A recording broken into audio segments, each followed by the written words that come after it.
First off, I'd just like to say the outpouring of love and support has been incredible. Family, friends, people we've never met, people from Verizon that he worked with. I'd like to thank Father George, Helena, I'm just Paul, is it Joe, I'm sorry, for singing here today as well. We don't do in this family normal funerals. My father had a audience participation eulogy. My mother had a standing ovation after Pauline and the choir sang Hail Holy Queen in a funeral mass, a standing ovation. So this is our thoughts about our brother. By the way, Paul once told Tony Cipoletti that he wanted to fake his own death so he could hear Father George do his homily.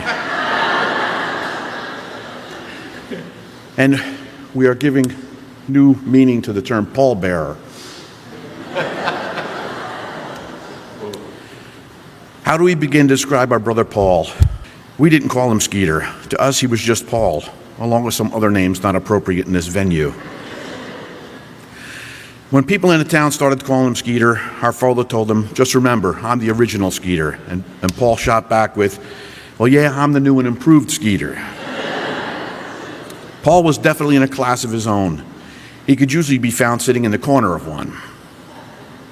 He was true to himself and lived life on his own terms. As tough-looking as he was on the outside, with the piercings and tattoos, that is how loving and caring he was on the inside. Anytime someone needed anything, help with anything, he was the first one there.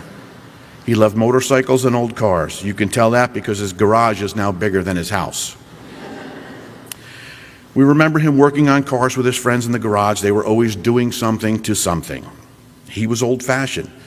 His favorite channel was TV Land. He loved Perry Mason, black and white movies, and old westerns.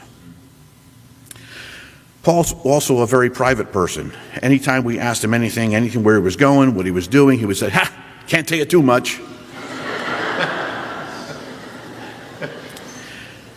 He came by his love of food from family traditions. He really enjoyed cooking, chef hat included.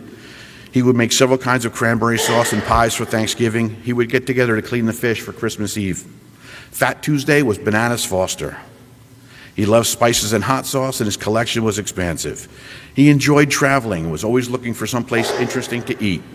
He would try almost anything, as long as his food didn't touch.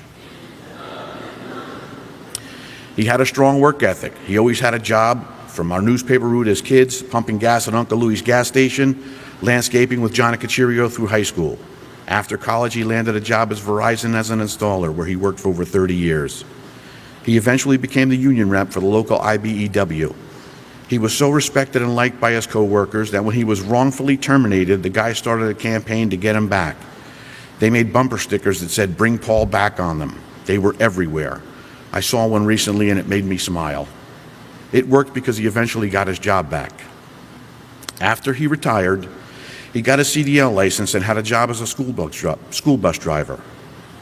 He was given the responsibility to drive the special needs kids. He was so nervous about it, but he really enjoyed driving the bus and the kids. The kids loved him. The parents were a little surprised at first when they saw him, but they soon came to love him as well. He was so happy he was able to retire 9 years ago. He had accomplished so much, seen so much, done so much in that time. His whole life was an adventure. Paul had an infectious laugh and a great sense of humor. There wasn't one family get-together that we weren't laughing. Even his nieces and nephews would agree that Paul was so much funnier, cooler than I am.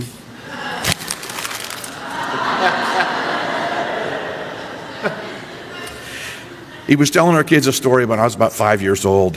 My father was working on something in the backyard, and they siphoned gas into a soda bottle. And I came by and drank the soda bottle.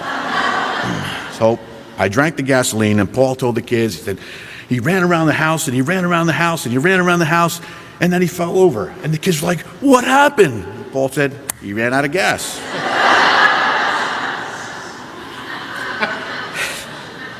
He loved his nieces and nephews, and he was there for everything. On Michael's 7th birthday, we were face painting. Michael painted goggles on him. After the party, Paul forgot he had the goggles on and went shopping. Donovan was his godson. Paul took him out for his birthday every year. Donovan wrote about it for school one year and said their first stop was going to have to be the bank because Uncle Paul was going to need a lot of money.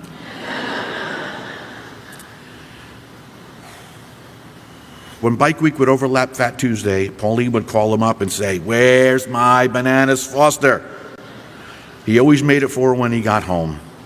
When Mary Kate got a ride in Paul's first hot rod, she was so scared.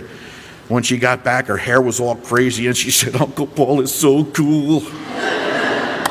I said, "Shut up, he's not that cool." He always had to have the last word with our parents. One time he got in trouble and Dad told him, "I don't want to hear another word out of you." And Paul said, "Okay." Dad said, "I told you I don't want to hear you again." "All right." He got a beating. Another time our mom was on the phone and Paul kept bugging her for something. She kicked out her foot to get him to go away and ended up hitting a chair and she broke her toe. Paul said, "I guess that's the way the old toe crumbles." He got a beating. He always had something to say, and he usually got a beating. You might not know it, but Paul was very spiritual. Whenever he would pass by a church, he always made the sign of the cross. He wouldn't stop in one. I used to call him a drive-by Catholic. He recently told our cousin Maria, "I prayed my whole life, since I was a little kid, but I never prayed for myself." In a nutshell, that's just Paul. That's who he was. I say to all of you, when you pray, pray for yourselves as well. Truly great people are hard to find, difficult to leave, and impossible to forget. He touched all of our hearts, and we will never forget him.